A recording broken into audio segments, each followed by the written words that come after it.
Yo guys, what's going on? So this is going to be the first part of the ebook, and I wanted to break down my team more than anything else. The reason why I wanted to do this for you guys is due to the fact I think team building is such an important part of Madden. So I'm breaking down actually my exact Maddenable roster that I did have for my U-Trips offense. Now ignore the cap a little bit. Tyreek Hill, I'm using him in MUT right now, so he is an 82 cap. I was using the 65 cap Tyreek Hill. Actually, I can lower him down for you guys. Let me see right here. Yeah, there you go. So I was using this Tyreek for the Maddenable, the 65 cap Tyreek Hill. So the big thing about the offense, in my opinion, that's really key is these three receivers. And in my opinion, if you are playing salary cap and looking to run U-Trips, these are the perfect three receivers for you to have. You need a slot apprentice in the offense, in my opinion, and John Ross is the cheapest and fastest slot apprentice receiver you can get that also has all the route running stats. Now, Marquise Brown is my outside receiver, so he's always going to be the receiver out wide on the trip side. And for me, the reason why I used him is because he was the fastest 99 speed player, which I thought was super important going into the tournament. And then he also met the short, medium, and deep route running threshold for salary cap. I want to be clear, this is for salary cap, not MUT. The threshold for route running in salary cap is 85 for all of them, but in MUT it is 90. So do take note, if you are running a MUT team, you do have to have that 90 instead of that 85. But for salary cap, I thought Marquise Brown was the perfect outside receiver for me. And then in the slot, it didn't really matter too much who I had, but I just decided to go with the fastest guy, which was Tyreek Hill. The reason why I decided to have Tyreek Hill is because he had all the route running thresholds, which is important too. You do need 85 route running at a minimum on all your receivers. And Tyreek Hill meets that threshold and is also the fastest player at his cap. So for me, that's the reason why I went with Tyreek Hill. He's really good on the motion over fade route that I used him a lot too. And he was 98 speed for the tournament I was in. I just don't have Sprinter activated right now. Now the next thing, in my opinion, this is more of a preference thing, your quarterback. For me, with only needing one slot apprentice, I didn't need a hot route master golden ticket quarterback. So I personally went with Aaron Rodgers here. The reason behind it, honestly, ignore really the stats. The stats aren't that important. The reason behind it is because he got Escape Artist and he had the fastest release in the game. I think the fact he had the fastest release in the game was a super important thing for me throughout the tournament. And it was really able to open up my offense in a lot of ways, being able to get the ball out even faster. Now for me, the chemistries that I would have on this A-Rod would probably just be Escape and Identifier. In my opinion, you don't really roll out in this offense enough to need Dashing Deadeye. Granted, you could get Dashing Deadeye if you wanted, but for me, it was more beneficial for me spending that cap elsewhere. Now, as you guys notice, I don't have a tight end on this roster. As you can see, I have a 10 cap there, a 10 cap there, and then I also have a 10 cap fullback. Reason behind that is I do use Chris Johnson and Raheem Mostert, and Raheem Mostert is my tight end in this situation. We'll go over how we get him at tight end later in the ebook, but for the time being, just know Raheem Mostert is our tight end. The reason behind it is honestly it was just for his speed. He really got in between the deep half and the hook curls faster than any other player. And I also just really liked him. For me, he really caught everything I threw at him. So for me, he was definitely my favorite player. He was also my red zone running back. I would always sub him in as well. And another big thing for me as well is I actually use zone run on my entire team. And it got him to be able to spin. And I thought spinning was a very important thing. He currently has 80 spin, but with zone run on my entire team, I was able to get him up to 82 spinning, which I thought was something really, really valuable for me. It's kind of the same thing with Chris Johnson. He had 93 speed in the tournament. I did run the ball fairly often throughout the tournament. And for me, I was also able to get him up to that 82 spin threshold, which I thought was really important. And I did like to use my running back in the offense quite a bit. It's not the craziest running back in the world, but it was a good enough running back to the point where I felt comfortable using him. I've actually been using this exact Chris Johnson since about November now, and I haven't changed my running back basically the entire year. So for me, I definitely do value him quite a bit in my offense. Now, in terms of offensive line, what I did for the Madden Bowl is I had a center chem. As you guys can see right here, Ryan Jensen does have a chem. And he did have secure, protector, and post-up. The reason behind that is that he really did get, he was able to hold blocks a lot better against interior D linemen. And I thought the interior pressure from this game was really, really good. So that's why I went with him. I thought it was a really smart choice of me to use him throughout the tournament because it just made it a lot easier for me not to have to worry in the pocket. Now, my two guards, the reason why I decided to use 14 cap guards that were super low was the fact more often than not they were never isolated one-on-one blocking anybody. They were always going to be double teaming somebody, so I didn't think it really mattered too much, especially the fact I had the post-up chem on Ryan Jensen, and I was doubling the D tackle almost every single play in the blocking protection. My tackles, I wanted 2 good tackles, and I actually used Packers passing as well in the tournament. If you guys see here and you go to my team strategy, I did have Packers passing throughout my entire, like for my chemistries boost in the tournament, which essentially gave me extra throw power for A-Rod, and then it gave me better pass blocking on my tackles. For me, this is my preference. I've always just liked 18 to 20 cap tackles. They've got really good pass block. Don't really care about run blocking too much, honestly, but they do have really good pass block on both of them, as you guys can see here. They've both got 85. 85 has always been kind of what I look for at a minimum in pass blocking. Any higher than that, I've never really been the biggest fan of. It's something to mess around with, though. If you guys want to use a better offensive line, you guys can definitely look into it and then spend your cap elsewhere. But yeah, this is the team that I did use offensively for the Madden Bowl. And in my opinion, in salary cap, if I was running U-Trips, I would probably copy this team. Honestly, if I were you guys, this is essentially the best way to get the most out of U-Trips, in my opinion. Now, with that being said, let me get to the MUT team, because I know a lot of people here will be using MUT. So, my recommendation in MUT and what I would do. Honestly, just have the best pass blocking O-line. There isn't a crazy amount of detail to it. In my opinion, I actually haven't played MUT since Madden Bowl, but in my opinion, I'm going to personally be using Evan Ingram. The reason behind it is because he has route running, which doesn't matter for the tight end, by the way. The way I run the offense, you really don't need route running for the tight end. The only thing that matters is the out route and the in route. It runs a bit faster, but I never thought it has mattered. But with that being said, I'm going to try it this weekend league, see how I like it, see if it's something I want to do. But Evan Ingram would be my tight end. And then you could obviously get somebody else, like a 99 speed receiver, or a fullback, and then put him there as well, whether it be Chris Johnson or whoever it may be. Now, in terms of the receivers, just make sure you have 90 overall on the deep route running stats. Or, excuse me, on all of the route running stats, not just the deep route running, but all of them. Would be, in my opinion, the best thing.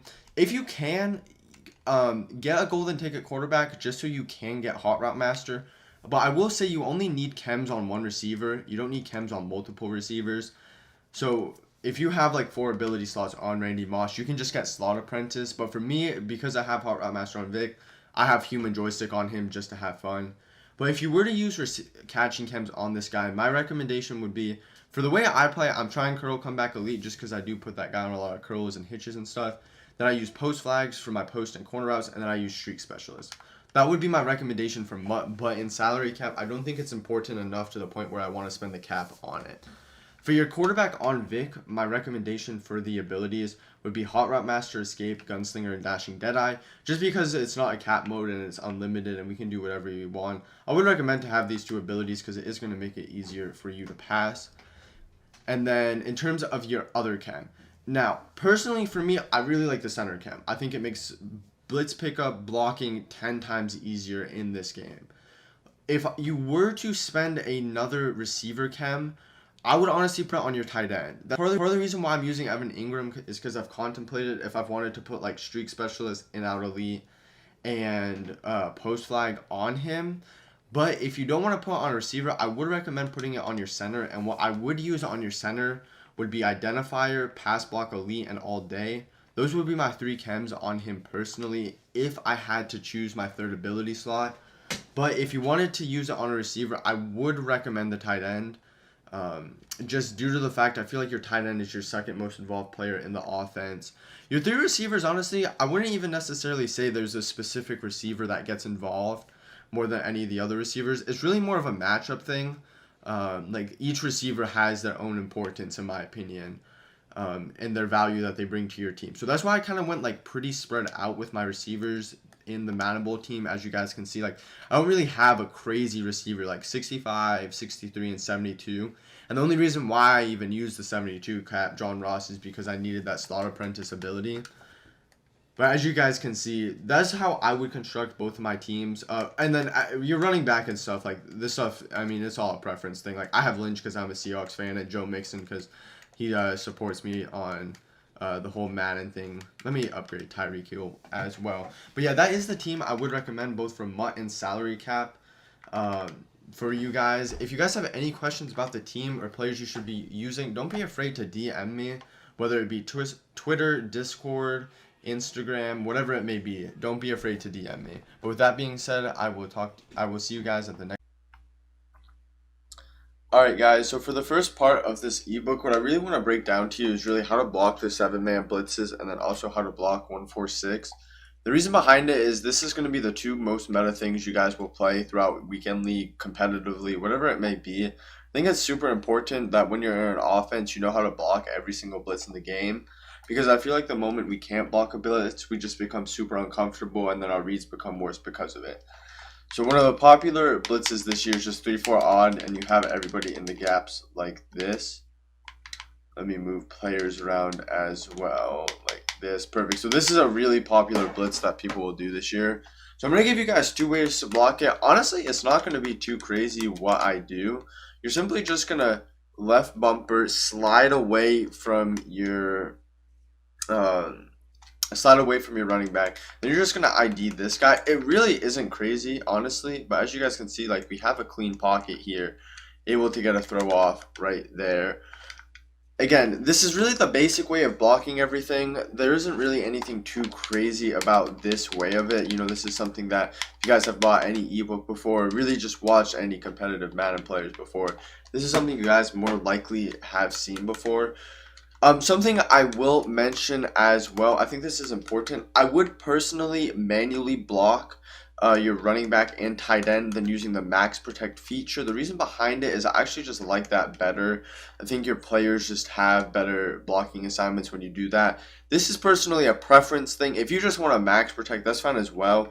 But for me personally, I will manually block these two guys. So let me show you guys again here. Let me slide away and then ID this guy. So as you guys can see, we have just a clean pocket here. Plenty of time. The rush ends up getting to us, but as you guys can see, that's a clean pocket for a 7-on-7 blitz. Now, sort of the other way people like to run 3-4 odd is kind of a blitz like this. Let me make sure this dude's in the contain.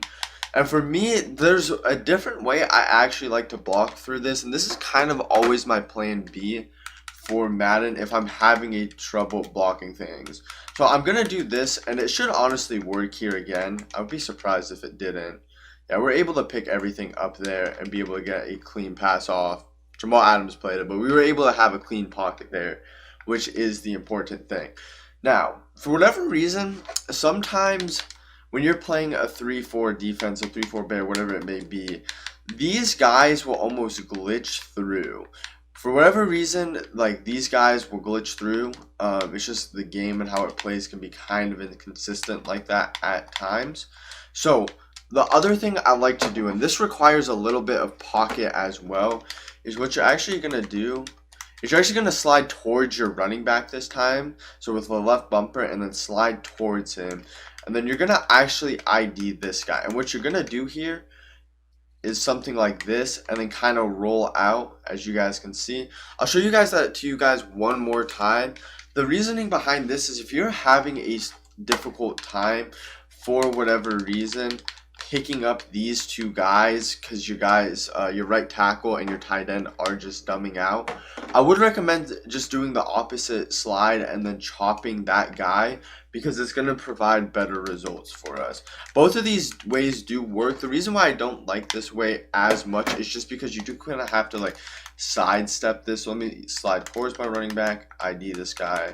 So this is what it's going to look like. And you really do have to kind of sidestep it like that, as we have Tyreek Hill or Marquise Brown over the top. But so those are the two ways I do like to do it. This allows us to also roll out of the pocket towards that side of the field. So if there's any plays you have designed to roll out towards that side of the field, it's really efficient. We also have a way to also chop block and then roll out to the other side of the field. Now, I do want to show you guys 146 as well, because I actually blocked 146 in a really unique way. I actually have never seen anybody do this. And it's something when I was actually practicing for the Madden Bowl that I realized was a really efficient way to block 146. Let me come out in DB Sting, and then I'll come out in this. Alright, so typically what you will face in 146 really is something like this. It's really similar to 3-4, just everybody on the line. Now, there's basically quite a few ways of 146. So if you're facing this variation of 146, and this is really key, you do not want to double team anybody whatsoever. You're just going to do the same thing that I just showed you. You're simply just going to slide away and you're going to ID this guy. I'll show you guys here just to see that everybody gets picked up. Oh, I sent my tight end out on a route. Let me show you guys this again. That guy would have been blocked if I max pro'd there. Let me make sure I max pro'd. There we go. Okay. Let me show you guys this again. I'm only going to show you guys this one more time just due to the fact it's the exact same thing I did just do. There we go. So we're going to slide away. Then we're going to ID him. As you guys can see, clean pocket. We're able to roll out. Really able to do whatever we want there. As you guys can see, clean pocket, which is super important.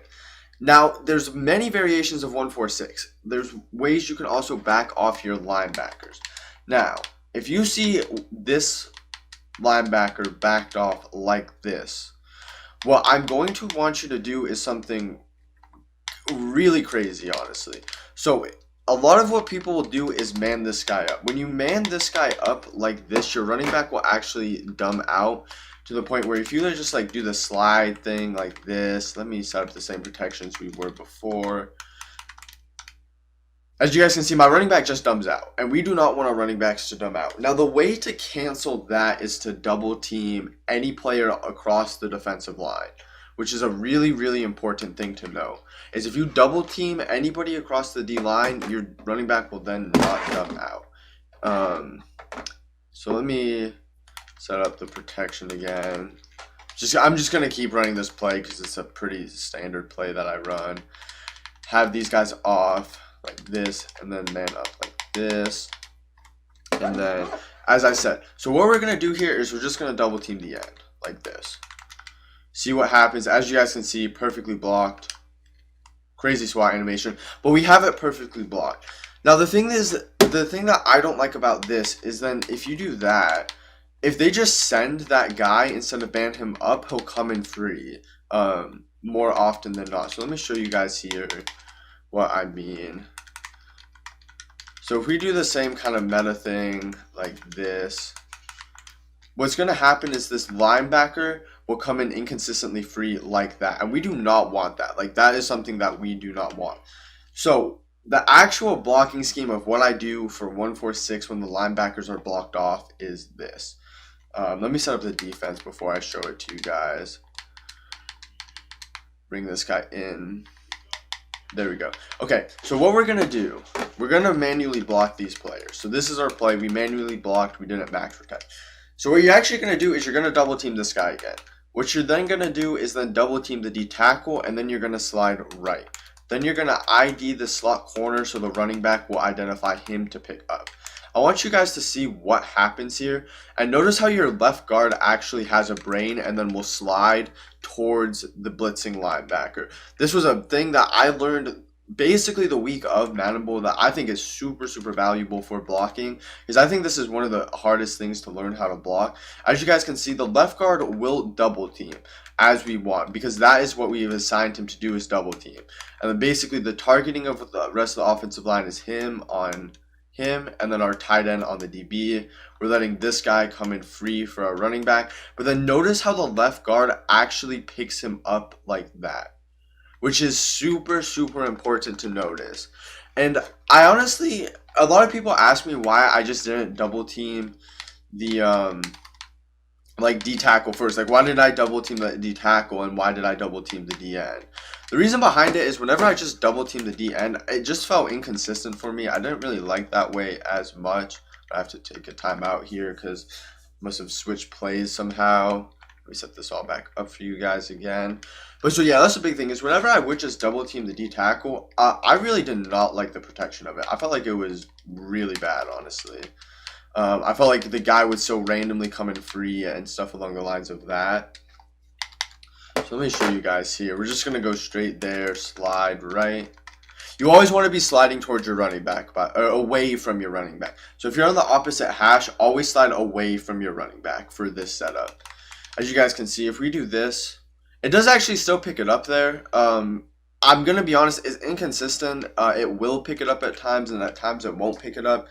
But when I was doing the double team, the D end, and then going to the D tackle, that's the thing I had consistent success with throughout the entirety of the tournament. Let me show you guys again here. Slide away, and then like this. Let me click off. Oh, I forgot to ID there. Give me a sec. My bad, guys. It is really particular too. Like if you mess up one of the steps, like the guys will come in free. It's just because of how good this blitz really is. Move him in there. And then, all right, so we're gonna double team this slide ID. Make sure everything's good. And then that. Okay, make sure none of it canceled. Perfect.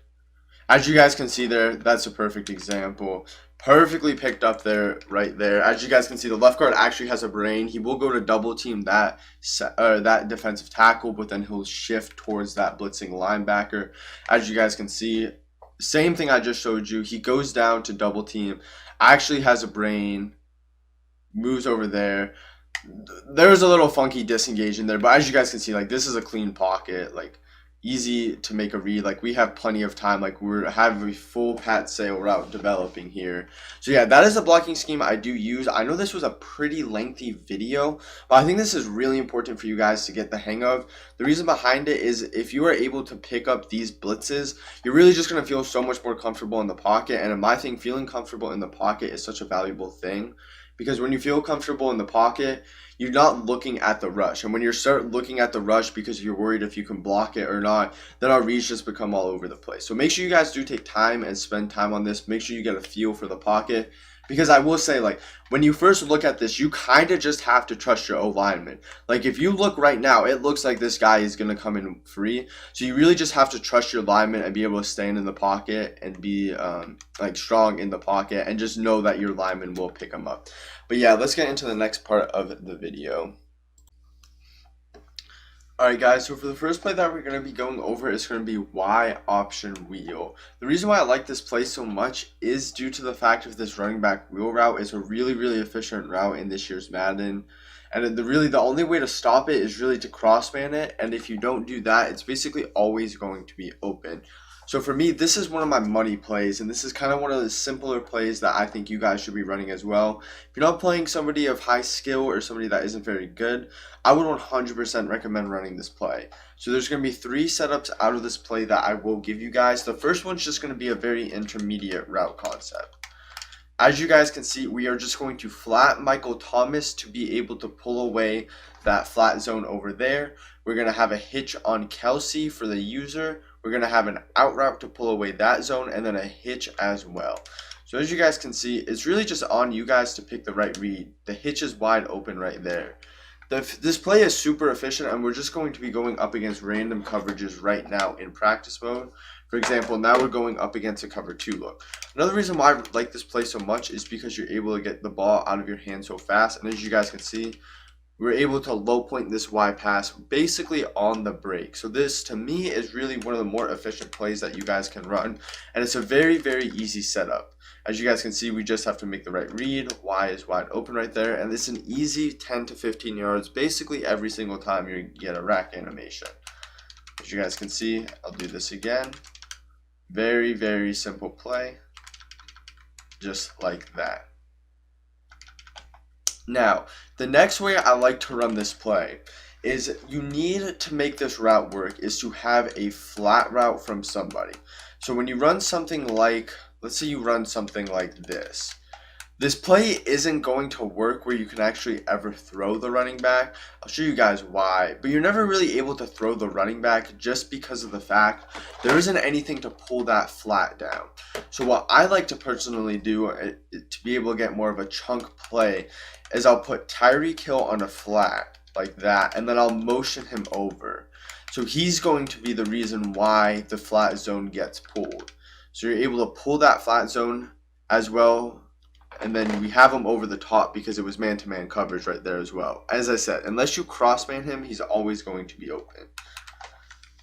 We'll run this play one more time, and it also puts their user in a predicament, because if they come down to play this wheel route from the running back, we're going to have this post over the middle. As you guys can see, post wide open over the middle of the field. Now the last way that I do like to, actually let me run this play for you guys one more time just so you guys can see it. As you guys know, we like to have quick reads on the field basically every single play. So Travis Kelce and Tyreek Hill are our quick reads, because you can actually throw this flat as well if they're in it like a cover 3, like this, and kind of just swerve it upfield like that. And that's a good 10 to 10 yards right there. Now, the last way I do like to run this is something along the lines of this. And then you motion Marquise Brown over to right about here. So you essentially have 2 quick reads on the field as well. You actually really have 3 quick reads on the field between your flat, your slant, and your out route. The computer is running man blitzes right now. Let me actually change the coverage, because we're going to go over man blitzes in a different part of this. But this is another way I do like to run it, and I do like to motion this guy over on a slant quite a bit. Something like this. So out route there, and then we have the Y route, and you can literally low point that every single time. It's always going to be open, as I said, unless it's crossband or user. So let me show you guys the play here one more time as well. And as I said, these are kind of your money plays. This is really going to work against any type of zone coverage. As you guys can see, we're able to throw the post over there. And the reason why we have the streak on the wide side of the field as well is due to the fact it allows us to pull that deep zone back. As you guys can see, let me run this setup again. But really, all these 3 setups from Y option wheel are going to consistently get open. And the big thing about this is it allows us to have quick reads. Like, we're able to throw Travis Kelce on that out route right here. So this is kind of one of your quick read plays. The other play I really like that we'll be going over next is scat. But between these 3 setups from Y option wheel, you really should be able to open up a lot more the deeper passing game and the coverage bomb as well. Because once you get your user to start being forced to respect this stuff, that's when the rest of the field does open up. The one way I would like to mention, and I wish I had gone over this in the blocking scheme as well, but I think this is really valuable for you guys to have as well, is I'm actually going to come out in 1-4-6 here, and there's one other way I do actually like to run this play. Now, I only like to run this play is if I'm getting blitzed with the 4-man blitz. The 4-man blitz, in my opinion, is something people will run a lot against you, because it's very, very good if you don't block your running back. So as you guys can see, we're going to just still set up the play like this. It's nothing crazy, but all we're going to do is, as you guys can see, the 4-man is coming. We'll put this guy on a contain like this. Put this guy in a cloud. All you're going to do is actually motion block this guy. That's Marquise Brown. So you're going to actually come over and just motion block him like that to be able to block him. And then you're still able to have your hitch and your curl and then the wheel route as well. I'm going to show you guys this one more time as well, just so you guys can see it. It's really just to prevent us from having that 4-man blitz come in against us, which is just so good in this year's Madden. So let me motion him over again like this. And we're going to snap basically right there to pick him up. As you guys can see, we have the running back as well. So if you're struggling and you want to pick up that guy with a blitz, make sure to motion block him as well. That's a very, very key thing in this formation, is actually motion blocking to be able to pick up these extra blitzers if you do want to send the running back out on a route. This is really the only route that your running back I use consistently. All the other routes that you can put them on, like the wheel routes, the hitches, the option routes, whatever it may be, isn't super valuable in my opinion. But I do think this route, the Y option wheel route, is super valuable because as you guys can see, look at this wheel compared to this wheel. It just goes into a different place than that hot routed wheel. So in my opinion, this play is super, super valuable. So if you are struggling with picking up a blitz, just make sure to motion block this guy, which would be Marquise Brown, just to go over here and pick up this extra blitzer. And when you do this, you don't have to do any slide protections or anything. All you have to do is motion block him like that. We got shedded there, but as you guys can see, Y is wide open on that play. But with that being said, we are going to get into the next play here, which is going to be scat. So for our first setup of scat, I really like this setup against scat against cover 3. The reason behind it is we're able to attack this sideline so well when running this setup. So this is what it's going to look like. You're just going to simply block your running back, and then you're going to put Michael Thomas and Travis Kelce on in routes. Now, I am actually going to run this play here and show you guys what does happen. And there's one more adjustment I want you guys to make just so you guys can see why I do this. So as you guys can see, we're just going to throw this corner route to Tyreek Hill, excuse me. And as you guys can see, it's wide open on the sideline there. Now, the thing is for what I don't personally like about this is the fact your in route almost runs a bit too close to your other in route. So what I do like to personally do on this setup is just motion this guy out. The reason why, it just gives you a bit better timing, and it actually allows you then to throw this, in my opinion. If you guys have it where he originally is, in my opinion, it's too easy for the user to lurk both of those routes. And if they're in a cover 2 shell for whatever reason, and you can't throw the corner route, then you won't have one of your other reads open to be able to throw. So as you guys can see, I'm just going to run this a couple more times for you guys here so you guys can see it. My opinion is one of my favorite ways to attack the sideline. Just kind of step up. As you guys can see, it's open there. I just had bad pocket. Let me show you guys this again one more time. There we go. Motion him out. Press like this. There we go. There we go. Perfect. As you guys can see, we're just going to be able to throw this on the sideline here every single time.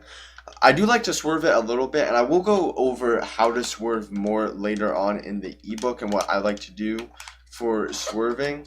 But for the time being, let's just run this play again here one more time so you guys can see it. Step up in the pocket. You can almost move that way as well, just to be able to make the throw a bit easier for you. But as you guys can see, that setup I really do like against cover 3. I think it's a very efficient setup. Now the next setup I do like, and this is one of your money plays as well. You can really run this against every coverage. For example, I'm just going to come out in Tampa 2 now. Is I like to run scat like this, and then I like to motion Tyreek Hill over. The reason why I like doing this is because this route from Tyreek Hill is really, really good. I'm actually going to get off the linebacker here. And this route is actually going to get open on the second level to the point where you can throw it over the linebacker like that. He got bumped there, but as you guys can see, you can throw it over the second level there, which I do really like a lot. A lot of these routes that I do develop is being able to attack that second level, and that is something that this route does really well in terms of being able to attack that second level. We're going to just be in a cover 3 now here as well to show you guys this play again. You guys can see we're going to motion this guy over, and then we're going to be able to attack the second level with him right there. As you guys can see, a little swerve catch and be able to make the diving catch. Now, the thing I really like about this play as well that's important to mention is the fact you can also throw your drag route from your tight end fairly late. The reason behind it is this curl actually holds the cloud flat. If you guys watch what happens here, we're going to run the same setup. I'm not going to throw it to Tyreek Hill this time. Let's imagine that he's being user right now. But watch what happens with the cloud flat and how he just sucks inside. Give me a second. That was a bad example. Pinch. Let me turn this into a cover 2. Okay. And then trim in the right play. Perfect. Alright. Hopefully my players just don't get viciously bumped here. There we go. As you guys can see, I'm going to show you guys a replay of this here because typically I would rat catch that. I did have to throw it a bit late there. But the reason why I do like this play a lot is because this drag can gain actually a considerable amount of yards. Because watch what this guy does. Looks like he's going to come down, but what actually happens is he does actually move back to the curl. The cloud flat will consistently do this as well, so it's always a simple, easy read. If they have a cloud flat here, your drags are always going to be open like this. As I said, I probably could have been better and racked it upfield for a couple more yards, but sadly I wasn't able to. Let me show it to you guys one more time here. Let me change the coverage shell to a cover 2. I'm also going to spy this guy just to make sure the rush doesn't go crazy. Let me block him. Perfect. Alright, let me motion Tyreek Hill over now. I'm just going to throw the drag late is all I'm going to do. you guys can see, we're able to throw the drag late, and that was a perfect example. And as Travis Kelce breaks the tackle for a couple more yards. So let me show you guys this again right here. That's the big thing about this play, is that this cloud flat is going to then go to the curl, which is then going to allow your drag. And even though the drag, as you guys can see, like he's only running for 1 yard right here, because this guy is pulled up right here, you're really able to gain a considerable amount of yards after the catch. I mean, we're actually able to break the tackle there as well. And typically in that position, we will have a running back. So we're actually going to have a player with pretty high break tackle there as well. So just getting him the ball, I think, is a very valuable thing. Now, the last setup I do like from Scat, and this is more of back to the lines of being able to attack the second level as well, is we know that this Tyreek Hill route will not be played by any linebackers in zones. So what I'd like to do is something along the lines of this, but what I'm actually going to do is I'm going to motion over Tyreek Hill instead now. And a lot like what we'll do with halfback Sluggo in the motion snap stuff, what we won't have happen is let him get set. So we won't let him get set. We're going to snap it basically right before he gets set. We're able to attack that second level just in a different way. That's a big thing that I like to do, is being able to attack that second level behind these yellow linebacker zones. And then if they user it, we have 2 simple in routes. So two very simple easy reads to make. And then if they user one of the in routes, we then have that second level throw to be able to be made. So just in a cover 3 shell here. I will show you guys why I don't like letting this guy get set. It just gives him a chance. The press animation I don't really like as much. If we let him get set like this, you never really know if he's going to get pressed. He didn't get pressed there, but as you guys can see, we're still able to attack the second level. Being able to motion snap him also just kind of gives him a speed boost as well, and it's just really what I like to do. And it's also what I do with a lot of other setups as well, is involving that motion snapping. So whenever we do motion anybody, do note, just don't let them set. I'll show you guys basically the timing of the snap. Basically want to wait as long as possible, so like right now, and we're able to attack that second level right there. So those were all my setups for Scat. We have 3 fairly simple, easy setups. One specifically, that first one, that I really only run against cover 3 and nothing else. But then those other 2 you can really run against every coverage, and they can be more of your money plays as well. Alright guys, so for the next play we're going to be going over curl flat. I have about 4 setups that I really like running with this play. The first one is going to be this. So what we're going to do is actually put Michael Thomas on a hitch. And what we're going to do is we're going to motion him out. Now the reason why I really like this is because there's really nothing that actually plays that hitch.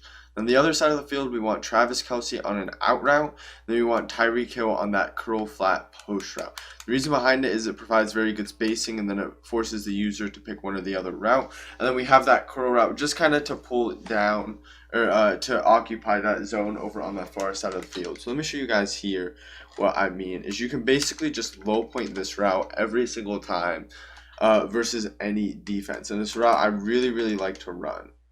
And then on the back side of the field, we have just a simple high-low read. So if they're in a man-to-man coverage like this, we're able to still then fit in that post. But really the big thing to take away from this is the fact we do have this hitch on the solo side receiver, and we can basically throw it just here against anything. You just want to low point it and possession catch it. It's a fairly simple play. Honestly, it's nothing too crazy, but it's just another one of those plays that's going to be super successful for you. As you guys can see, we're able to low point it there. Threw it a bit early there.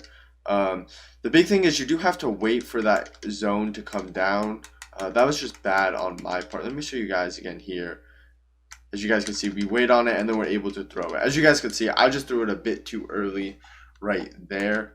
But yeah, that's really the big thing to take away from this play. It's the fact you really just can low point this on the break. We got an inaccurate pass right there, but as you guys can see, it is open every single time. The thing I really like about this play too is just the concept we're creating on the other side of the field as well, with the post, out route, and curl. It allows us really to throw any of them. As you guys can see, in man-to-man, we're just forgetting to catch the ball right now.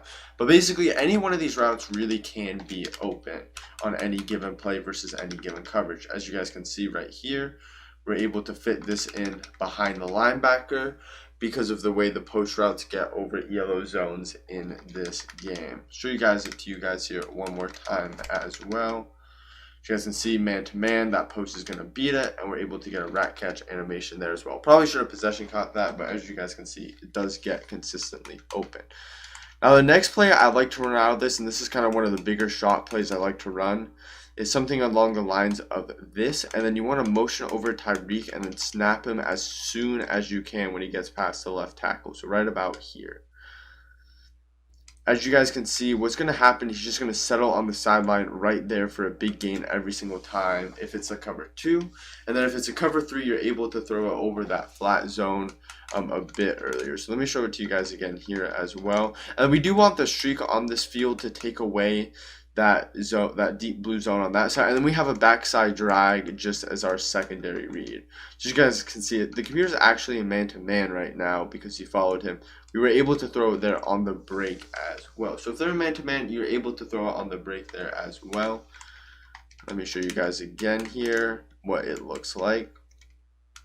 As you guys can see, the computer's in man-to-man again, and you're able to throw it on the break like this.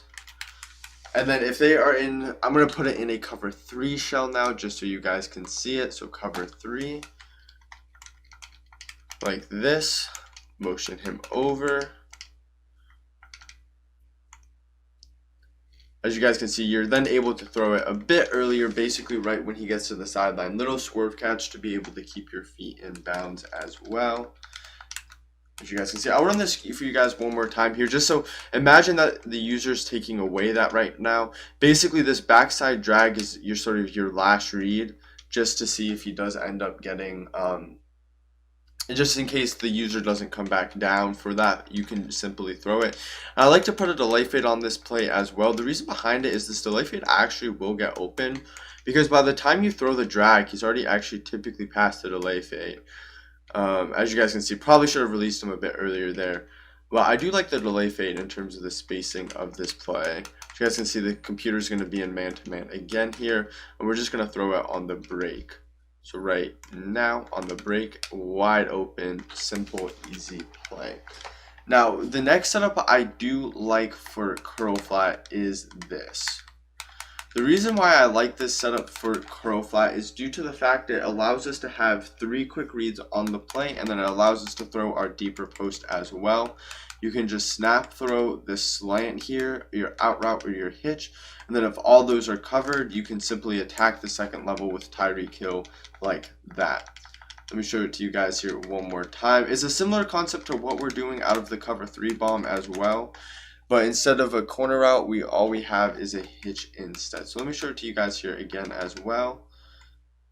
We can throw our out route there and pick up easy yards like that as well. I'll show it to you guys one more time. We do go over this in our cover 3 bomb as well. Just like this, motion him over. And as you guys can see, because he's following, it's going to be man-to-man coverage. So we're really going to have everything wide open here, as you guys could see. I didn't actually throw any of them because I just wanted you guys to see the route development on that play. But the last play I do want to show you guys is actually more of a quick snap play. And I only like this play is when they're actually putting this guy right here on a soft squat. Now the reason behind it is all you're actually going to do is you're literally just going to put Thomas on a streak. Now watch what happens to this soft squat zone on that side of the field. He's going to come down and you're going to be able just to low point this every single time. It's a bit of a timing thing. The soft squat's principles is to come down on this play. As you guys can see, we're going to run this same concept again, put him on a streak. As you guys can see, the soft squat's going to come down to then play what would be its responsibility in the flat route from the running back.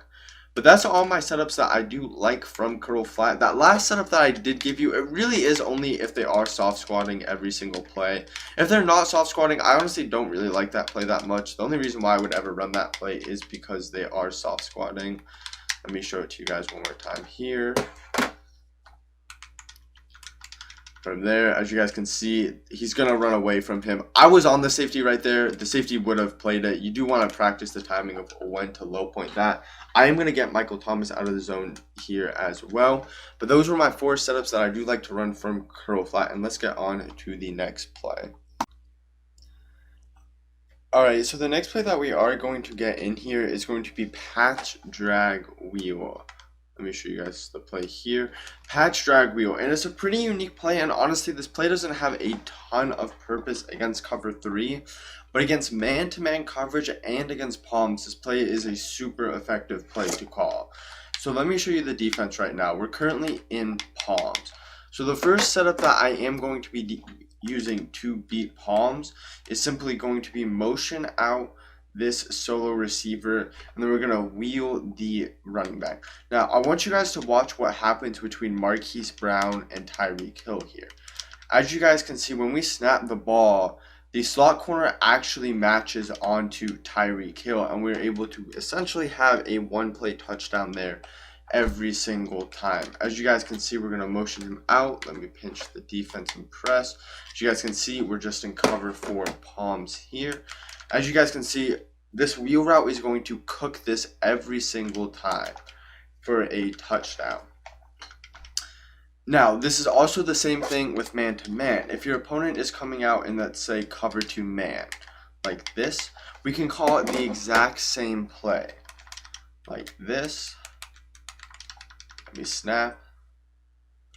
And then we're able to have this up the sideline. Now, this one won't be a one-play touchdown because there is a deep half there.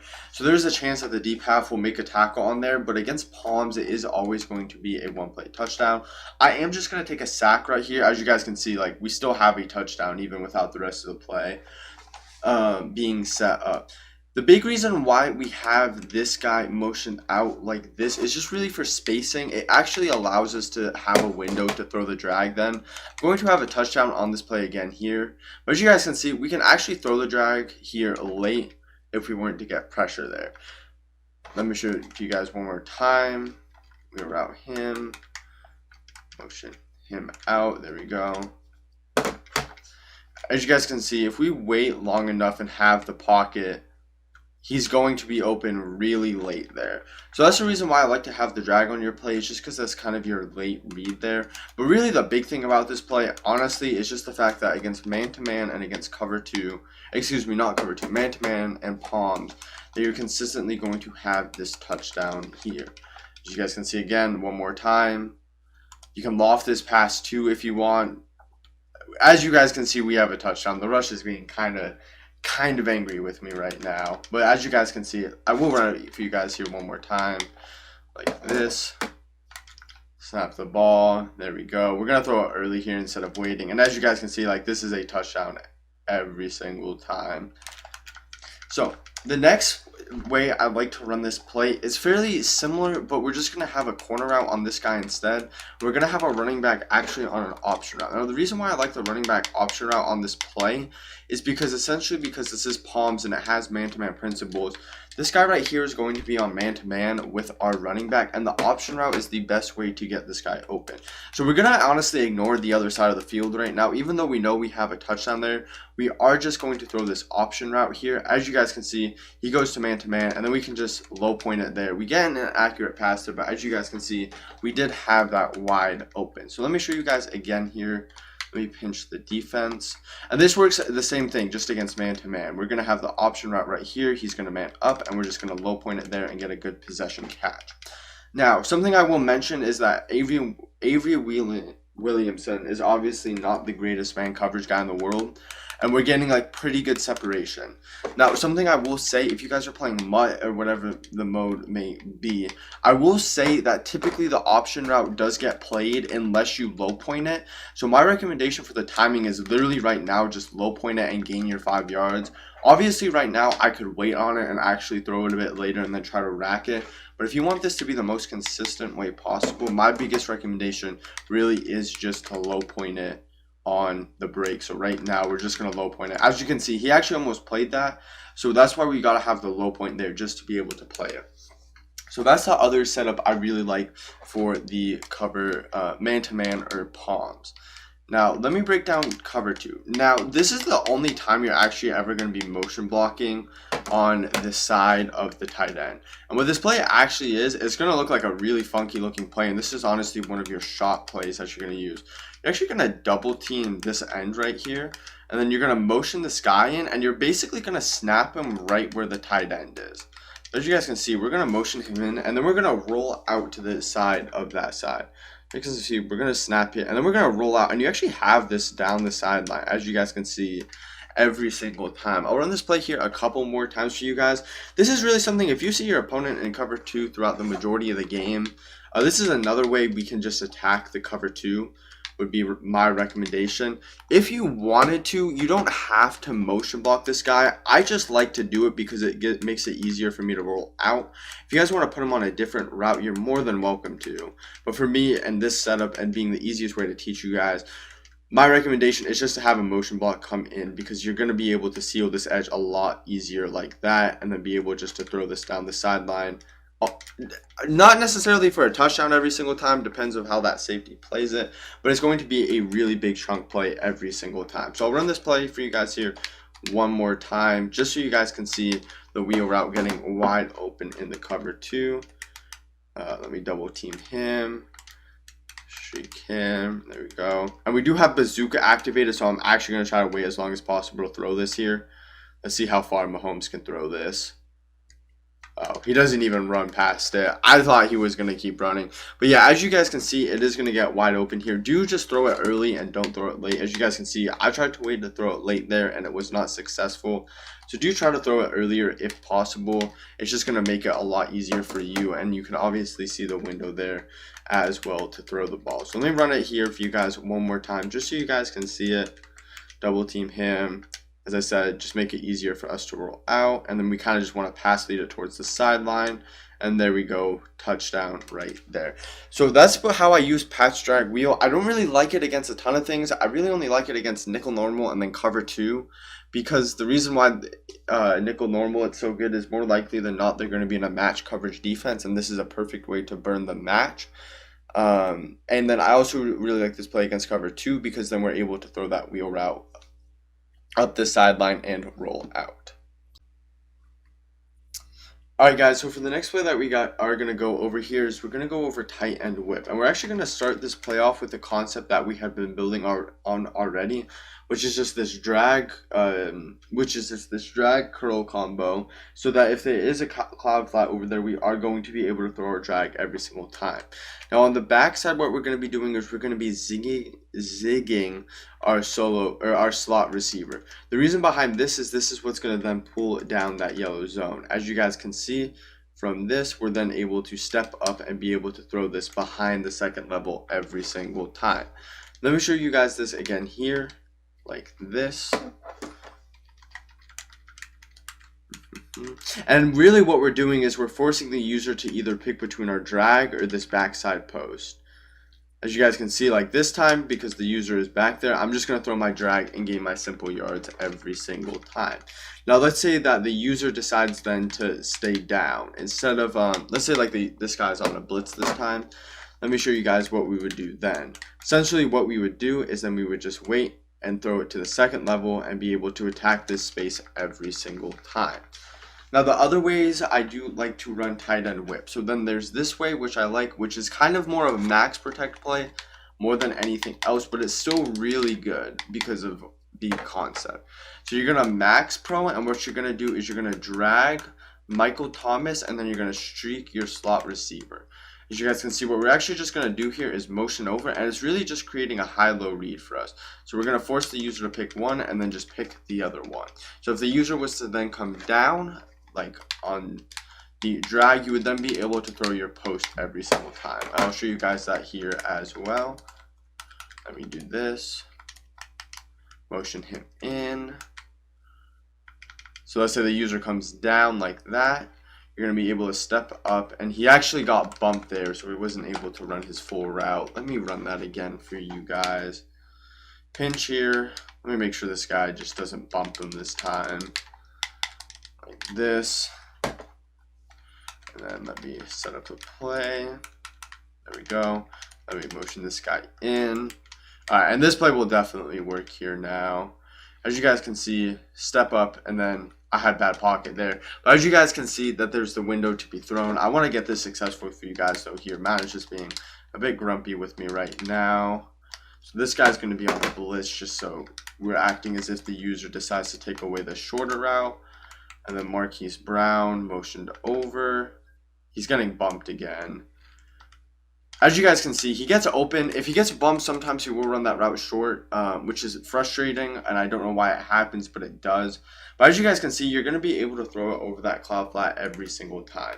Now, the last way I do like to run tight end whip, that I honestly don't run this setup a ton, but I do think it's valuable for you guys to know this, is the fact you can actually smart route the zig. So the zig that Travis Kelce is on, do notice you can't actually put him on a zig this year. It is just part of the tight end whip play that has Travis Kelce on the zig. So what you can actually do is just zig him like this, and then he'll go to the first down marker, which I think is a really cool thing. Personally, I like, and honestly, this play, like, people haven't really seen this that much this year. Of having a smart routed zig, because zigs are only in so many formations where you can't even have the tight end on a zig. So what I like to personally do is really just create a high-low concept on both sides then, and then I'm kind of forcing the user in between picking our running back and Travis Kelce. So what I'm going to do is I'm going to smart route Marquise Brown when he gets across to the other side, just so we have the spacing to throw it. I'm just going to snap him right here, and it's essentially just our job to make a read then. I would have taken my flat right there if that was the case. But more often than not, the usual I actually think it's an in route. I don't really like this play against like the CPU and stuff, but more often than not, I'll show you guys what will happen here. Is that you'll honestly get somebody to like bite on this zig. So I'm going to act as if I'm usering this play here. So I'm going to motion this guy over, I'm going to smart route it like this. But for me as a user, like, I see this and I come inside, and then you're able to essentially then throw the zig. It's something that really a lot of people don't see this year. As I said, I don't really run this setup a ton, but I think this is really unique to this offense to the point where I do want to actually show you guys this. I'll show it to you guys here one more time again. Really, the rest of the routes are really like just quick reads more than anything else. Kind of our tight end is our longer developing route on this play. As you guys can see, like, I'm just going to run the tight end zig here, and you can kind of see how long it takes the zig to get open. Like, it does take a minute before we can actually throw that pass. So that is kind of our longer developing route on that play. I think that's something really cool that's unique to this offense that I do want to show you guys. But yeah, that's all the setups that I do have for tight end whip. Alright, so the next play that we are going to be going over is also a really similar concept to tight end whip, in the concept of that we have this tight end post. I'm actually not going to be going over this play for that long, and just because we're actually going to run it the exact same way we did with tight end whip. The only difference is the fact we can throw this a little bit later instead. It's just a different concept and spacing more than anything else. So I won't go over this play a crazy amount. I'm going to run it a few times here for you guys. But as you guys can see, it's really just a different position that that guy gets into. It creates a bit more spacing. Both plays have their benefits, in my opinion. But as I said, this one, the spacing is just a little bit different. And the name of this play is called, excuse me, give me a second. Is called Pat's Wide Out, and it's really just because this post is a different timing more than anything else. As you guys can see, we can throw it on the break just at a different time instead. It's really similar to tight end whip. This one you just kind of have to throw on the break more often than not. So let me show you to you guys again here, and then just throw it on the break here. Threw it a bit early there. I have to wait another second or two. So again, I just wanted to go over this play quickly just so you guys did see it. It is a really good play in my opinion because it does bring a different spacing than what the tight end whip does. Let me throw it now. There we go. Got a bad possession catch animation there. But as you guys can see, it is just a bit of a different timing than that tight end whip play that I was running earlier. I'm also going to run this against cover 3 because I actually do really like this play against cover 3 as well. As you guys can see, we're able to get to the second level there every single time. Now, let me run a cover 3 shell for you guys here as well, like this. I do really like this play against cover 3 because the window is still there to be thrown, which I do love a ton. As you guys can see, you just want to low point it, though, basically on the break, and that deep zone will not play. I'm going to run this play for you guys here one more time as well. And then we do want to keep this tight end zig. Or excuse me, not the tight end zig, but the slot receiver zig, just to pull that guy down. As you guys can see. Let me create the play again. There we go. just basically snap it on the break, and we're able to get this dive catch animation in front of him. Now, the only other thing I do want to say is I do run the exact same thing that I did with tight end whip in terms of a max protect play like this. As I said, it's really the same thing as the play I just went over. It's really just a different spacing and timing more than anything else. Like, this receiver is going to get a bit further down, which is going to force the user to go further back than it would have to for tight end whip. So I actually do like this play as well, because the users typically will come down faster onto the drag because they don't anticipate this route to be breaking at the time it does. Let me show you guys again. So assume the user was to be breaking down here onto the drag like this, and then we're able to hit that second level with Marquise Brown, which I think is a really valuable thing to do. As I said, this play and tight end whip, two super similar concepts. I don't do anything else with this play outside of what I just showed you though.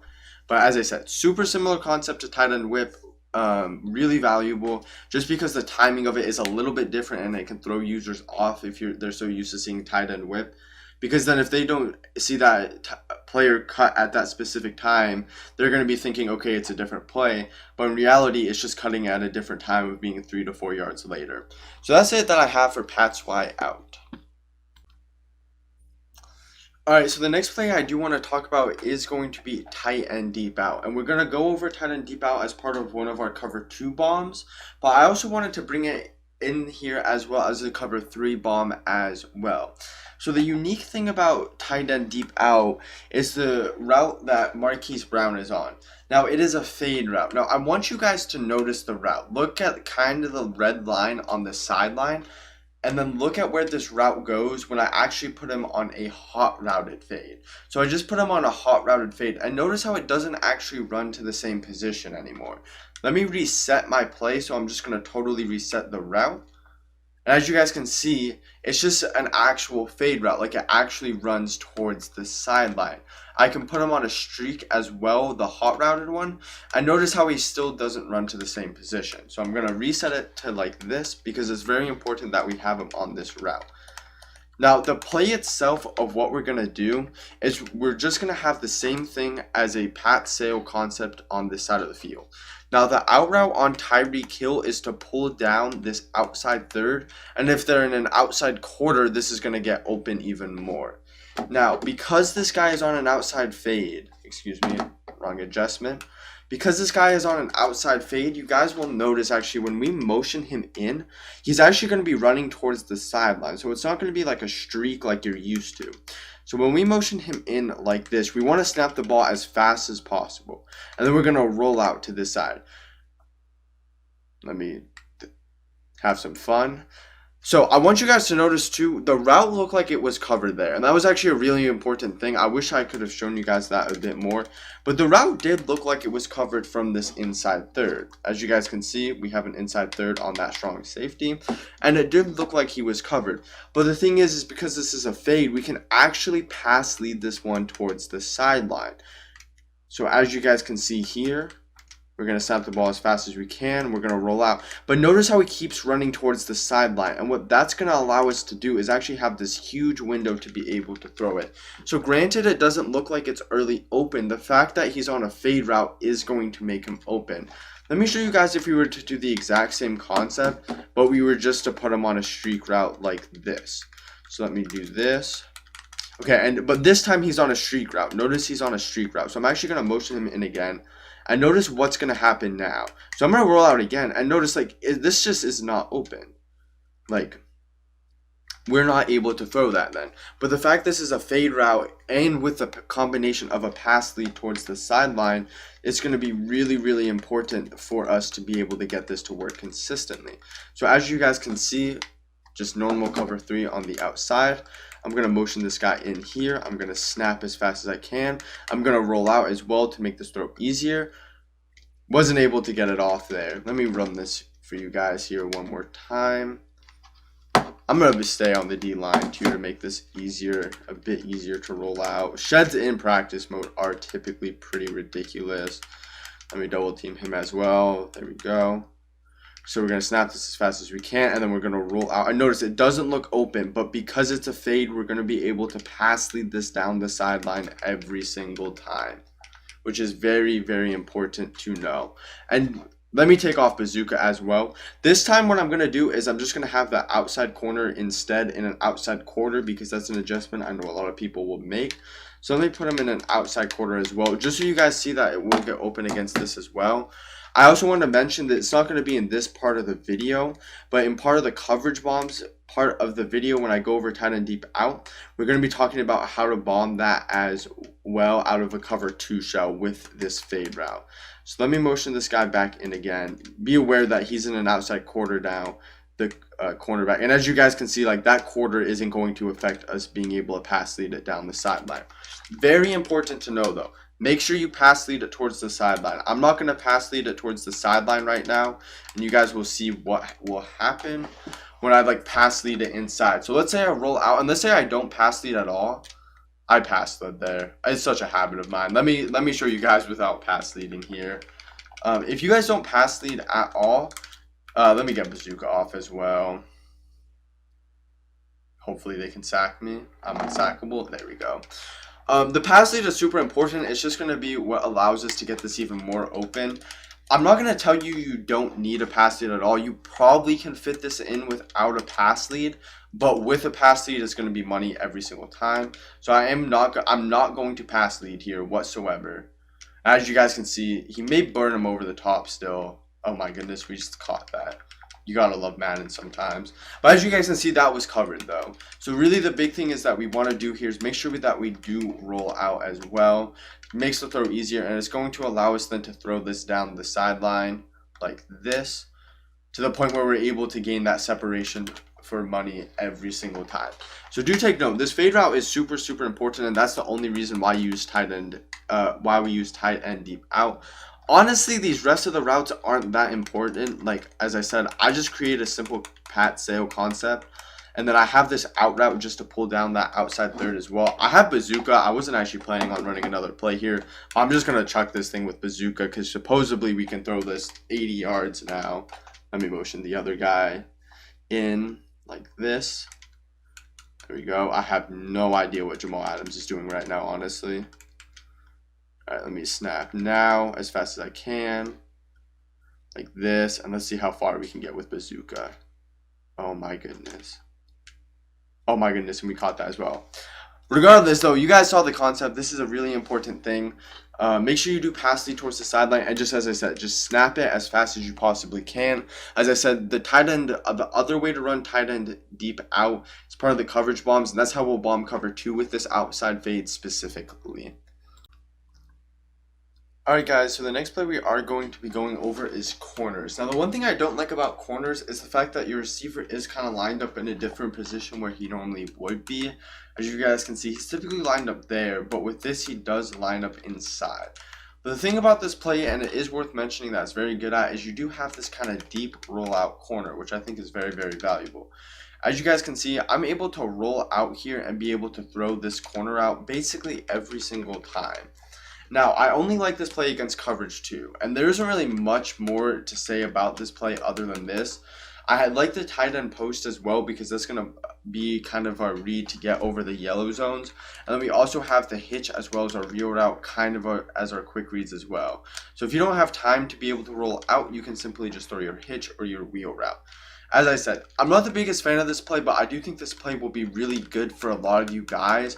The reason behind it is because a lot of you guys will probably play people that play a lot of coverage, and this is a great play against coverage. You're able to gain consistent yards every single time with this rollout. As I said though, you do have to know your opponent is in coverage. If your opponent is blitzing you, you do need a bit of time to be able to roll out and call this play. I'm going to run it against cover 2 for you guys here as well, just so you guys can see it. Let me pinch the defense here. There you go. We're currently in a cover 2 shell. Let me hitch him. There we go. Cover 2 shell. So if your opponent is in a cover 2 shell, as you guys can see, there is a time to throw it late, very late, but it's still going to be open. So if you're playing weekend league and there's somebody literally just rushing 3 people at you the entire game, this is a great play for you in my opinion. This is going to allow you to gain big chunks yards very fast, roll out as well, and you throw it right now, be able to swerve it and get the catch. So that's what I would recommend to use this play as. If you are playing coverage, this is a very, very good play for you. If you're playing somebody kind of running blitzes, kind of mixing it in against you, I would strongly recommend not to run this play for it. But as I said, this play would be very good for you guys against people that do just play coverage. Alright guys, so the last play that we are going to be going over in this ebook is going to be Pat Slot Out. Something to mention too, I only really like this play against cover 2, and I don't actually really run this play that much anymore either because there's other variations I'd like to do the same thing. But with that being said, it is worth to mention this. The big thing about this play, right, is that you do actually have one of those stock fades on your solo side receiver, which is very important.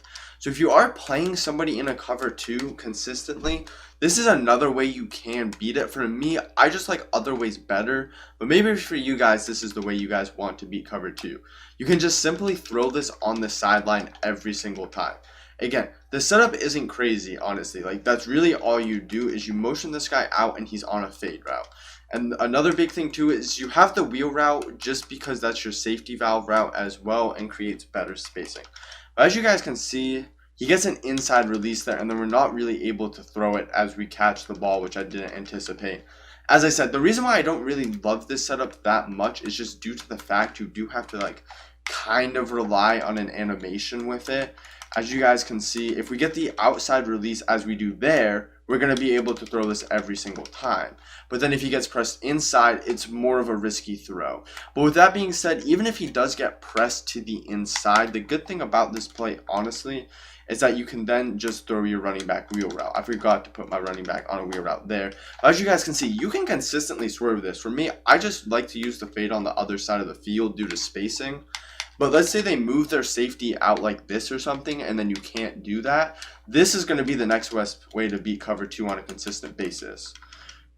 As you guys can see, like, he just gets off the line. And I could really rack catch this if I wanted to, but instead I'm just possession catching it just to guarantee those yards. I want to show you guys too this running back wheel route. You're going to be able to throw this running back wheel route as well, which is very important to notice as well. If he gets pressed, you can simply just low point that in case you're getting blitz or anything along the lines of that. Show you guys this one more time here. Motion him out. We'll press, pinch the defense. As you guys can see, like, we're getting this outside release. Like, he isn't even really pressing us. So we're able to get this swerve catch animation every single time. Now, the other setup I do like for Pat Slot Out, again, I actually like this play because of the tight end post, and there is sometimes a window to throw it there. Really, all I'm going to do here is I'm going to just motion this Tyreek Hill on a drag, because these other two post routes are what's going to attack that second level and force the user to pick one or the other. As you guys can see, that time we have that post, and then there's going to be other times you're going to have the Travis Kelce post. It's a really simple concept, honestly, this play. It isn't anything too crazy. It's just really building on what we have been on the fact you do have two posts. As you guys can see there, B is wide open. I'm just not stepping up into my throw and having good enough pocket. But let me show you guys one more time. As you guys can see, stepping up in the pocket, and then we're able to hit this route. And then let's say the user was to come down and user that route, then we would be able to throw the tight end post. And then you always have your safety valve route with the running back as well as the quick immediate drag throw. So that's those setups I like for this play. Again, nothing too crazy, honestly. It's just another way to beat cover 2 that I think is very valuable for you guys to know. But with that being said, I'm going to get into how to swerve catch, because I know a lot of you guys probably saw me swerve catching on the sideline there, and how to best do it. And then after that, that is going to be the end of the ebook. Alright guys, so the first play I do want to show you guys is PA fork. The reason why I want to show you guys PA fork here is because it is a great way to bomb cover 3 with outside quarters. In my opinion, this is a defense you do face a lot this year in Madden, and this play is a great way just to bomb it. So you're going to get a look something like this more often than not. And what you're going to be doing now is all you have to do to get the seam or the deep S route open is to streak this guy. And then what I'd like to do with the rest of the play is something along the lines of this. The reason behind it is Travis Kelce is our quick read. And then Michael Thomas on a post route is a great way to distract the user. So as you guys can see here, what we're going to do too is we're also going to roll out to this side so then we can throw it right there. As you guys can see, it's wide open there. I should have probably thrown the pass maybe a bit earlier. I might have waited a bit longer than I should have on that throw. But as you guys can see, throw is wide open. So as you guys can see, this is the setup we're using. And for every setup that we will be using, we are going to be using the slot apprentice on Michael Thomas. There's no other route chems you need to run this offense. The only chem you need to run this offense is slot apprentice. Obviously, if you can get your escape artists and all that stuff, it's going to make it way easier though. But with that being said, as you guys can see, we're going to go to cover 3 with outside quarters again. Let me spy this guy. There we go. Motion this guy in. There we go. And he ran it fast this time now as well. As you guys can see though, it's going to be wide open right there, basically to the sideline. You do kind of want to lead it towards the sideline instead of upfield as we have Bazooka activated. I'm going to show you guys this one more time. There's the play art. Press outside quarters, and then let me bring this guy in a little bit. Perfect. So let me bring this guy in, Marquise Brown again. And you do want to roll out just because it does make the throw easier for you. So let me roll out here. As you guys can see, bit closer there, but it's open every single time. You really want to be pass leading it towards the sideline to be able to get it away from that middle third safety. I will show you guys one thing too. If the middle third is from the other safety. So let's say like they're using this guy and they go something like this instead. That's still cover 3 shell. But this should be even more open now than it was before. Just because the middle third is coming from the other side of the field. So as you guys can see on this play, roll out here. As you guys can see, it's even more open now where I can actually pass lead the ball upfield just due to the fact it's from the middle third is from the other safety. But that is the best way I like to use that play to be able to bomb outside quarters. So with the next video, let me show you guys how to bomb with outside third. Alright guys, so let's just say your opponent is literally in stock cover 3 right now. Let's say you're playing a weekend league guy that's not the greatest player in the world, and he's literally just playing stock cover 3. Because that is something you will see as well. Granted, when you get to the higher levels of Madden, it's probably a bit more unlikely that you do just see regular stock cover 3. You will still see it on a regular basis. So as you guys can see, we're just in another cover 3 shell here as well. But this time we're with outside thirds instead of outside quarters on our DBs. So this is what the play is going to look like. Now what you're going to do with Marquise Brown is you're actually going to motion him over just past the left tackle. The reason behind it is it gives you a good high-low read between Tyreek Hill and Marquise Brown to make the user pick one of them. And then the out route is going to be your first quick read. And it also then pulls down the cloud flat so then you can throw Marquise Brown late. So I'm going to show you guys the bomb here. And the corner is very important on Michael Thomas to be able to pull down that outside third. So what you're going to do here, you want to do almost the same thing with rolling out there. As you guys can see, it's wide open right here. I was actually using the middle third on that play. I did not realize that. So I'm actually going to show you guys it here again. Let me just be on the spy. Perfect. So as you guys can see, this is our play curl flat. This is our setup that we are going to be using. And let me show you guys here what it's supposed to look like when there is a middle third on the field. Roll out here. And as you guys can see, Tyreek Hill is just wide open right here. Now, this will get even more open as well when the middle third is from the other side of the field with Jamal Adams. I'm going to take a sack here quickly just so we do get Bazooka off so you guys can see that we don't need Bazooka to throw this pass. But let me show you guys if the inside third is also from the other side of the field because honestly, it's just going to get more open. So let's say they do something like this instead. So the middle third is basically on the other side of the field. I'll just use the spy again here. And then let me show you guys the play art as well with curl flat. like this. Something too, if you want, you can have a flat route on Travis Kelce. They really both serve as the same thing. It's really just to pull that guy down, that flat zone over there. Whatever you're more comfortable with, whether it be an out route or flat route, that's not really important whatsoever. The two important things is Michael Thomas on a corner route and then Tyreek Hill on his post route. So let me motion Marquise Brown like this. We're going to snap him basically right when he gets past the left tackle, like there. We're going to roll out here again. And then as you guys can see, we have Tyreek Hill over the top, wide open. So I will show you guys this again one more time just so you guys can see it before we do get Bazooka activated again here. Something I will mention too is if you notice they're not blitzing, don't be afraid to put your running back on a wheel. More often than not, they do like to blitz that guy, so I like to block him more often than not. But if you don't think they're blitzing you, you're more than welcome to block that guy. The reason why I don't actually send him out on routes more too, especially when I'm trying to bomb people, it's just because I do want to guarantee I have the most time as possible. But let me show you guys here again what the plays look like. Blocked, we're going to roll out here, and as you guys can see, kill over the top, wide open.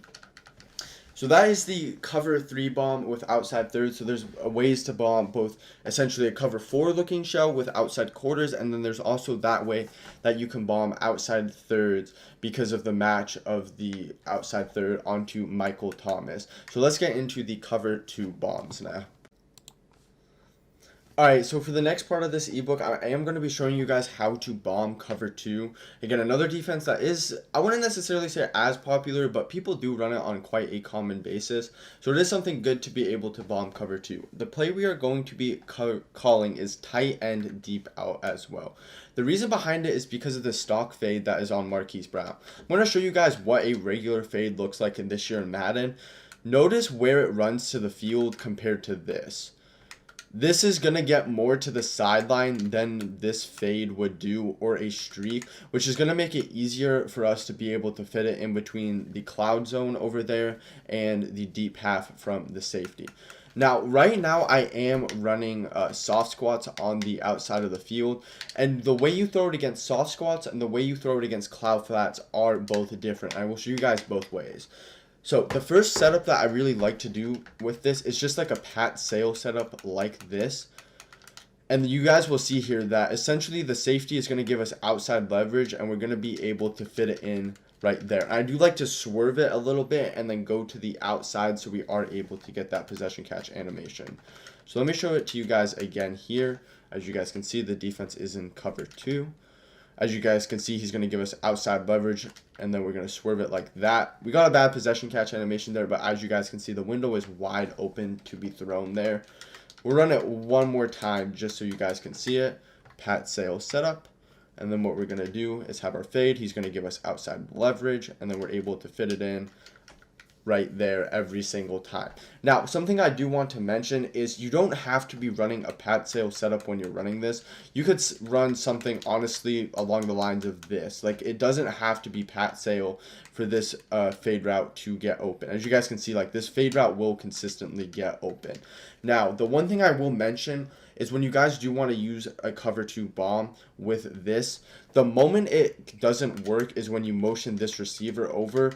What essentially will happen is that the soft squat will then follow the fade route because there's nothing else for it to play.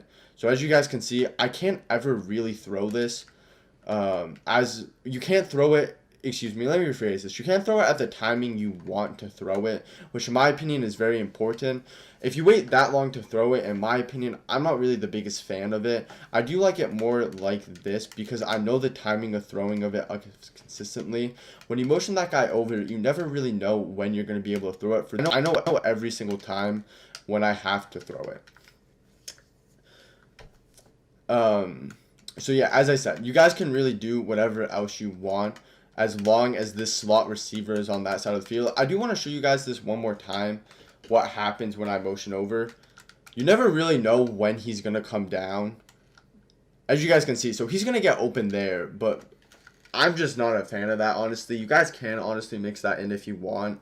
But if you really want to fully maximize this, just don't motion over the slot receiver, honestly. Because as you guys can see, like, you get the same consistent thing every single time. And that's my big thing, is consistency, as I have a bad swerve there.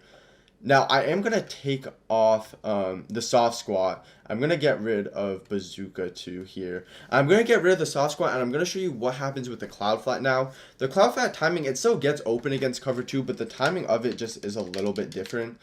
As you guys can see, pressed, and then...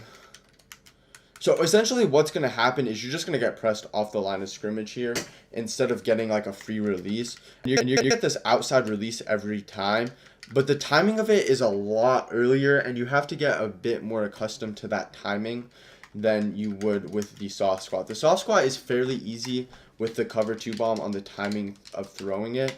As you guys can see, we're just in a cover 2 shell. You're going to get this outside release here. You have to wait a bit of a second and be able to swerve that as well.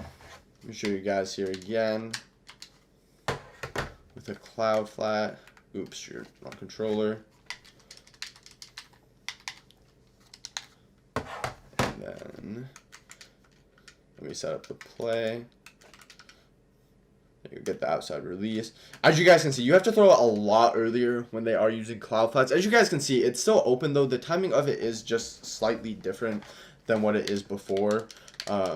You can't really throw it at that exact same time. You almost have to wait for him to consistently get over that cloud. But as you guys can see, we're still able to attack that area of the field very well with this play. As you guys can see, that time he got a really good release animation, and we're able to attack that side of the field. I think that's all I really want to show you guys for the two. I'll show you guys it one more time. It is easier when they are backed off as well, with the soft squats. When they press, the timing of it is a bit different. As you guys can see, still wide open though. But that's the timing to be able to throw tight end deep route. The biggest thing to take away is you really can do whatever you want with your play until you motion this guy over. Once you motion this guy over, the timing of the soft squat becomes really weird. If you put Travis Kelce on an out route, he'll come down, but just not at the timing you want to throw it. Like, it's going to be open, but it is a bit riskier in my personal opinion. But yeah, so that is how I like to bomb cover 2 with tight end. Alright, so the next play I do want to show you guys here is halfback sluggo. Now, at first look, halfback sluggo looks like a really funky looking play. You've got an auto motion from your running back that almost runs a slant and go. Then you have a slant from Michael Thomas, and then you have this funky looking curl route on Marquise Brown. But the thing I want you guys to notice is the route that Tyreek Hill is on. Essentially, it's not going to be a streak, but it's essentially what Skimbo called it was a squiggly route. Now, I've never called this route a squiggly route, but I am going to be calling it a squiggly route now. As you guys can see, this is what a regular streak looks like, but essentially what this is going to do is allow us to bomb the cover 2. Now, the one thing you do want is just a streak route on Marquise Brown to be able to pull that deep half out further out, to be making it easier for us to bomb the cover 2. As you guys can see, you almost want to step in like this, and as you guys can see, Tyreek Hill is wide open there for a touchdown. Now, this isn't my favorite way of using this play. I like using this play in a different way, a bit more, that I'll get to here in just a second. But this is still a very efficient way to bomb cover 2.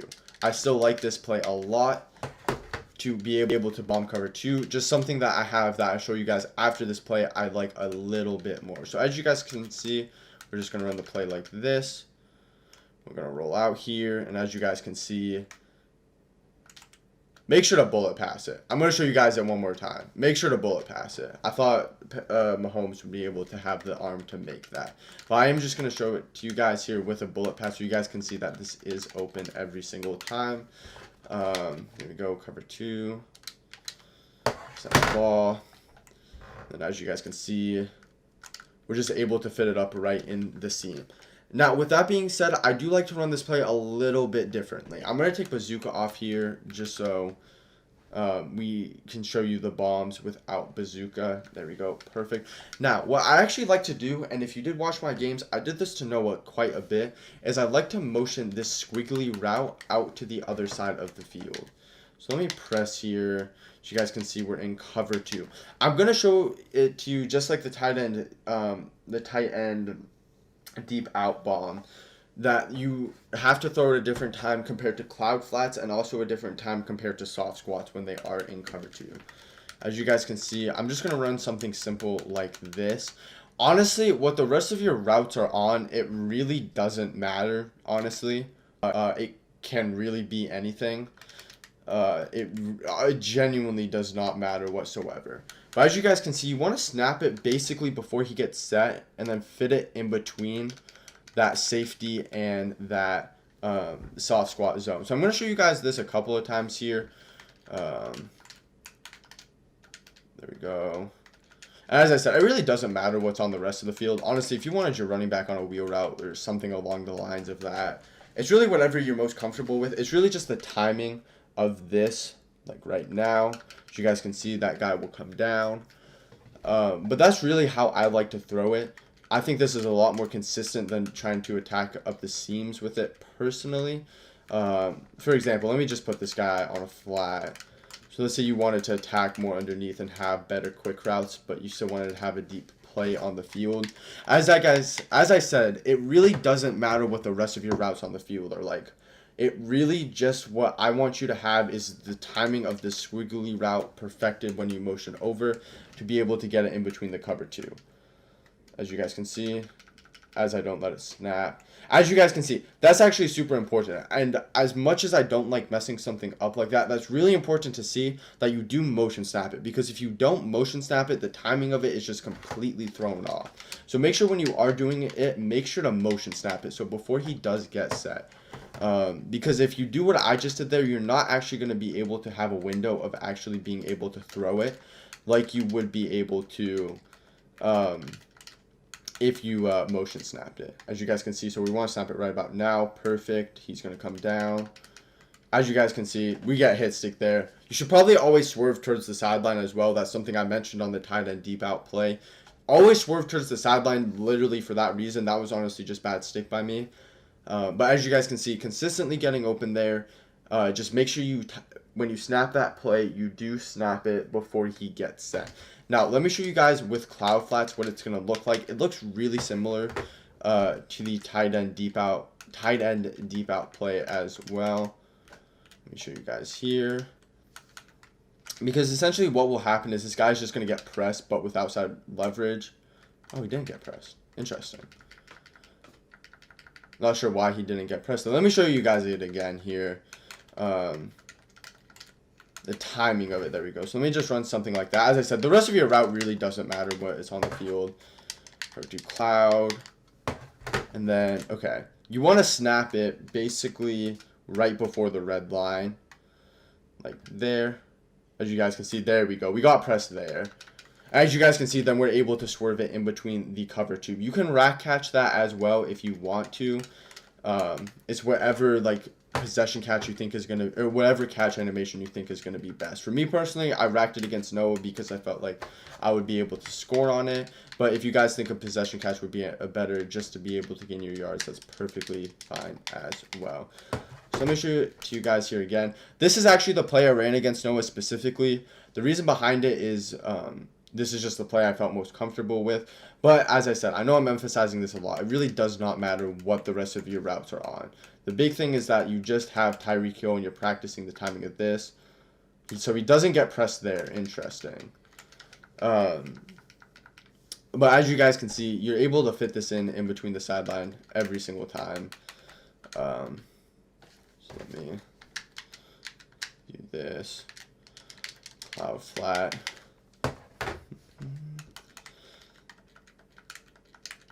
Motion this guy over. You want to snap it basically right there. As you guys can see, you're able just to fit that, just sneak it in on the sideline. It is a bit easier when they are pressed, and I am going to press here. Like this. There we go. As you guys can see, cover 2 with clouds here. It is a bit easier to press when they are pressed, just because you can throw it quicker compared to when they're not pressed. As you guys can see, motion over. There we go. That's the best one I've had yet. As I said, timing is really key on this play. As you guys can see that it gets consistently open though, which is the biggest thing on this play. But those are all the ways I'd like to bomb coverages. And really what these plays are meant for is to open up everything else in the offense. There's a lot of underneath stuff in this offense. There's a lot of like quick reads, snap reads, stuff along the lines of that. So being able to have these bombs are a super critical thing. If you did sub to me, and you got it via this way, I appreciate the sub a ton, and I hope you guys were interested enough to then buy the full ebook. And then if this is the full ebook that you guys do have, I just want to say thanks a ton for the support, and make sure to check out my Twitch as well. But with that being said, I'm going to get into blocking schemes. Alright guys, so the last thing we are going to be going over is actually how to swerve catch. So in my opinion, swerve catching is a very, very important thing in this year's Madden. I'm not going to actually have the computer playing against me right now. So basically, what to look for in a swerve catch. So what I'm looking for in every single swerve catch is the max amount of distance I can move my player to get a diving catch animation. That's the big thing when it comes to routes over the middle. But for example, when I'm running a play like this, my thing is I want to gain the best positioning towards the sideline possible. So right there, notice how I kind of wiggled my stick. And then when I possession caught it, my back was faced towards the field, which is, for me, in my opinion, going to allow you to take a lot less hits while doing this. So for me, what I want to do is I almost want to go in and out to get the possession catch with my back towards the field so I won't take a big hit. Because if I was to do something else, like, say, that, there's a chance I can get a big hit there, and I don't like that. I would rather just guarantee my yards, especially in the way this year's Madden works offensively. So really what I'm looking for in sideline catches is always turning my back towards the field like that. And what you have to do to be able to do this is you have to be able to click B on your receiver to gain control of him. So right now I'm clicking B and I have full control of my receiver. As you guys can see, I was doing a little swerve animation going back and forth. Now, with that being said, you can mess this up. So let's say I click B on my receiver and I'm controlling him and I try to do like that. It is possible to mess this up, so when you guys do this, make sure you guys do have this mastered. Because obviously what we're looking for every single time on the sideline is kind of a little wiggle in and out and always get our body facing towards the sideline. Now, when you're trying to catch the ball over the middle of the field, what you're trying to get is really just a dive catch animation, because that's going to give you the highest success with catching the ball, in my opinion. That time I actually didn't register that I had even clicked onto the players. So let me show you guys again here. So really what I'm going to do is I'm almost going to pull him away, and that's going to give me a much better possession catch animation going down. And it's going to prevent me from getting those big hits from this safeties coming over the middle of the field. So let me show you guys again here, like that. And that's the animation we want to get. The other animation I was getting is fine too. It is an animation-based game, so I can't guarantee what you're always going to be getting. But as long as our receiver is going right down to the ground like that, that is what we do want to have happen. And let me run like tight end whip here so you can see what I do on this for the swerve animation. So I want to do kind of in and out and get that dive catch animation. Now granted, you do kind of want to rack this as well if you have the space. You don't have to possession catch it unless there's somebody there. In my opinion, if there's somebody there, you always want to possession catch it. As you can see, little in and out swerve and then just going straight down. I don't know if you guys are seeing this because I am doing it so fast. So for the last thing I will go over here is I just will go into the replay. So notice right now, when I have control of the receiver, it's just like a little wiggle. Notice how right now I gain control of him, as you can see with my blue circle going over him. I just kind of do a little in and then coming back to the ball, just to guarantee that I gain the best catch animation possible. As you guys can see, when I actually throw the ball, you can see me click off of my quarterback and then clicking on the receiver, and just to get that dive catch animation. Something I would strongly recommend if you haven't been doing this year to get some practice with, because I do think it's going to help you perfect your passing game. But if this is something that is too much for you and you don't think you can get down, you can honestly still just use the regular possession catch, rack catch animations on all of that as well. With that being said, thank you guys for listening to this part of the video. And yeah.